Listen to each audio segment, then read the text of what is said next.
Thanks VentureBeat and GamesBeat for having me. I'm Beth and I run developer relations in the US for Vserv Mobi. The title of my presentation and what I'd like to present is Beyond China and Beyond the US, the Next Gaming Growth Market. I chose this title because when we talk about gaming markets, we tend to focus a lot on the US and a lot on China, ignoring the rising opportunity in nearby regions. So we want to take a look at the usage behavior, the device patterns, early adopter statistics, and also economic indicators to track and predict the next gaming market, or seismic shift, if you will. Now, when I say the next seismic shift, does anyone here want to guess which regions I might be covering today? Japan. Yes, Japan. That's a great guess. The dark horse, if you will. Japan has exceeded both the US and China in revenue. That's really important because whatever those game makers are doing, we will want to know how to replicate that. Does anyone else want to take a guess? Brazil, absolutely. We just saw phenomenal potential come out of Brazil for the 2014 World Cup. So we're going to want to take a look at why that region was able to produce so many downloads and so much user engagement from that event. Anyone else want to take a guess as to what region we might cover today? Well, this presentation probably would not be complete without India, which has the most smartphone growth this year of any region around the world. So us in the United States, we've already had our smartphone boom. You might have remembered when the iPhone was launched, right? You can remember all of the activity and all the smartphones that were being bought. Well, that wasn't the case in India. It was priced out due to affordability, but it's now catching up. There's a ripple effect, and we're going to take a look at why that region is claiming the #1 spot for smartphone growth. I'm also going to add Thailand and Indonesia and also Taiwan, which are Asia-Pacific outliers. Take a look at this graph here. The light green, for those of you in the back who can't see it, represents total population. The dark gray represents gamers. What we want to focus on is wherever the largest gap is. Clearly that's India, and clearly that's Asia Pacific. If you look over to the left, you see North America and Western Europe and Eastern Europe completely saturated at this point. In fact, 15% of the world's population is creating about 68% of the revenue. Those users are unlikely to create much more revenue than what they're already creating. So our job is to find where will the next growth be coming from. The hold that Google Play has over the App Store was 10% in Q2 2013. 1 year later, Google Play has a 60% hold on the App Store. This growth is completely because of the emerging markets. So we're already starting to see initial signs of a seismic shift for the markets we're about to discuss. And App Annie agrees with some of those people in the audience, as well as TravelZoo, that we would want to cover Brazil, Thailand, and India as growth markets for why that Google Play growth occurred. So by 2017, the gaming industry will be worth $100 billion. We want to know which of those markets will you succeed in order to capture that $100 billion market. Which app stores will you watch? Which competitors will you keep an eye on? Also, localization is a huge investment for a game developer. Are you going to localize in Japanese? Are you going to localize in Portuguese, traditional Chinese for Taiwan? It's unlikely you will localize in all three, right? That doesn't make any sense. So which one are you going to choose and why? Also, as far as your game category goes, which culture is most likely to respond to your game category? We know sports are big in Brazil, but role-playing is very big in APAC. So we're going to take a look at that. We're also going to discuss payments. So we'll take a look at the prepaid mobile contracts, mobile payments, what to do if you're an IAP developer, what to do if you're free ads, and the disparate income across the world and how to address it. Because largely as an industry, we haven't actually addressed that yet. We basically develop games and we expand globally by accident. So we're going to look at how can you structure your game so that other regions and cultures can actually afford it and engage with it. What the developers have done in Japan is remarkable. So combined iOS App Store and Google Play, it has outpaced the United States and China with about 1/10 of the population of China.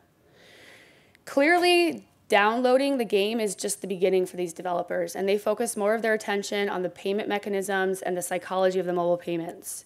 In Japan, games earn 3 times more revenue on the App Store and 6 times more revenue in the Google Play Store than the average app. So we want to know, what are these game makers, these Japan mobile game makers doing? This region has produced very few worldwide mega hits.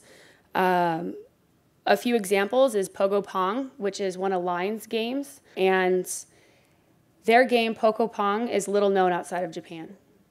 Also Puzzle and Dragons, which is created by Gung Ho. Gung Ho is making about $4 million a day. Neither Puzzle and Games or Pogo Pong ever hit the top 10 downloads in App Annie. So what that means is that Japan is making about $5 to $6 off of every user. Meanwhile, the United States is only making about $2.50, and China is making less than $1 off every user. So that's a 5 to 6 times difference. One thing in the interviews that you see with DNA and GRI is that they hire math and statistics experts to parse billions of data points. So they're watching very closely what happens with these payments and these data points around the IAP process. Gung Ho is known to watch Twitter feeds and blogs, watching closely the customer sentiment. So while most of us are talking about user acquisition and how to get more users and the number of users and downloads, these publishers are only focused on revenue. Let's move on to Brazil. Brazil is a chart topper. Brazil is the 5th largest country. It's the 6th for population. It's the 7th for internet usage. It's the 4th gaming when you include console and PC. It has more mobile phones than people. Heavy internet users. It's the largest number of hours online of any country. So when you take all of that, you have the perfect formula when you have the 2014 World Cup coming to that country. So it's no wonder we saw Brazil reach the number 2 spot in Google Play and was the number 1 percentage of market share. When you take that kind of top 10 chart economic indicators and you add an event like that. The question is, can Brazil sustain until the next big sporting event? Does anyone here know when the next big sporting event will happen in Brazil? We're pretty close, the 2016 Olympics. So Brazil is an unprecedented opportunity for mobile marketers and game developers to enter this market, sandwiched between the World Cup and also the 2016 Olympics. Brazil at any given time comprises 34% of Latin America's economy in a lot of different ways. This one's showing the digital games market. So more times than not, you want to think of Brazil separate from Latin America because it is competing with the biggest players of APAC. Over there on the right, the chart shows that Brazil is number 4 for smartphone growth after China, India, and the USA. The majority of these will be new users. So Brazil is absolutely competing with the largest economies on the world stage right now. This is also a great time to talk about mobile payments. So almost all of Brazil's mobile phones are on prepaid contracts, which means that this is a great opportunity for free apps or those supported by advertising. In fact, we've seen some campaigns support telecom costs. So incentivizing the user with a free app and supported through advertising is very effective in Brazil. Okay, so now let's talk about the 1.2 billion people in India. India is leading the world in smartphone growth and adding the most new users to the market. Sources like Guardian say that this growth is about 225 million smartphones. So think about that for a minute. 225 million smartphones this year in India. That would completely saturate the United States, but it's only 10% of what India is capable of, which is why the CEO of App Annie points to India as a hugely significant market for publishers if they're exploring new markets. India in relation to China. Let's take a look at India in relation to China. So yes, India has the downloads and it has the users and the smartphone growth, but it's lacking in revenue. It is number 21 right now in revenue, pointing to a games industry of about $100 million. The interesting thing is that when you compare it to China, it has a lot of similarities because China was also a $100 million market before the operator billing issue was fixed. And now China is a $2 billion opportunity. So in regards to payment mechanisms, we know that there's a huge gap between the content consumed in India and how people pay on their mobile phones. Essentially, we're going after revenue on credit cards in a country with less than 1.7% penetration with credit cards. So less than 1.7% of the population has a credit card, which is why on a monthly average, we're seeing apps create a revenue of about $2, and which means you'd have to retain the user for 4 to 5 months for it to be worth it. So this is where we want to look at some of the potential seismic shifts in the industry, because each of these elements are like the tectonic plate, right? And if you can crack this problem, you can create this huge shift, which is what China did when it was a $100 million market, solved the operator billing, became a $2 billion market. One way to do this in India would be to look at micro IAPs. So an in-app purchase threshold is basically $1 right now. That's 55 rupees. That outprices mostly what that culture is willing to pay. So if the IAP could be priced at a micro level, a bite-sized level like 5 rupees, we would see those 1.2 billion people in that country engaging at a higher level. Of course, they all don't have smartphones, so at this point, it would just be the smartphone market share. Right, so that would be one way that India could start to match revenue more closely with how many downloads and how many users it has. The other perk to a region like India is that it doesn't have Tencent and Baidu in its backyard hogging up all the critical mass.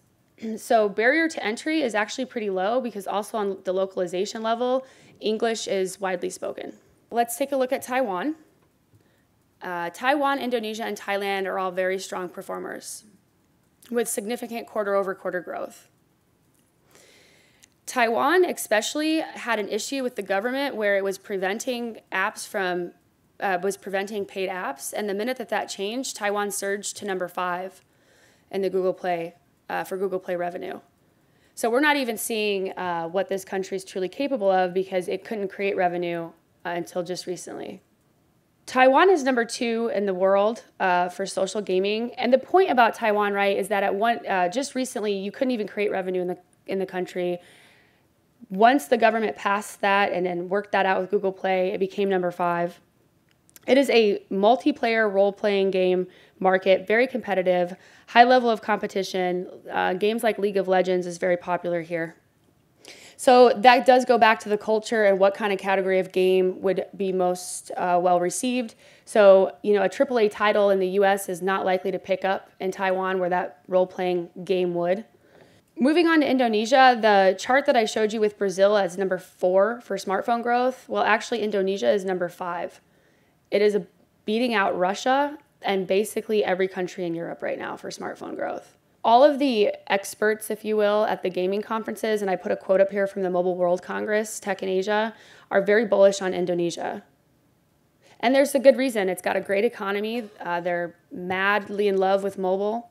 They're a very social country, and they are supporting startup and tech.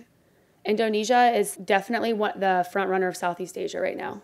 Thailand, little Thailand has about 60 million people, and it's hanging pretty tough right now. It's the 15th largest market for mobile gaming downloads. The interesting part about Thailand is that 60% don't even use data or the internet on their phone.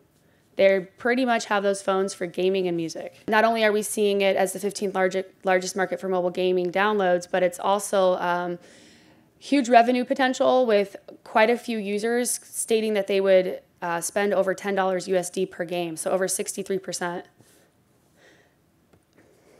So Thailand is starting to catch quite a bit of attention. So just to recap on these countries and collectively what you can do to capture them.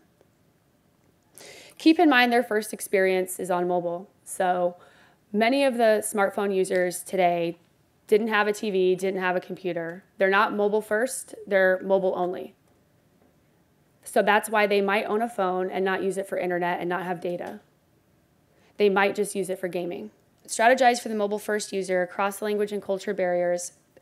Keep in mind it's a very fragmented device ecosystem, and be prepared to address mobile currency. Thank you very much. Again, my name is Beth, and I work for Vserv.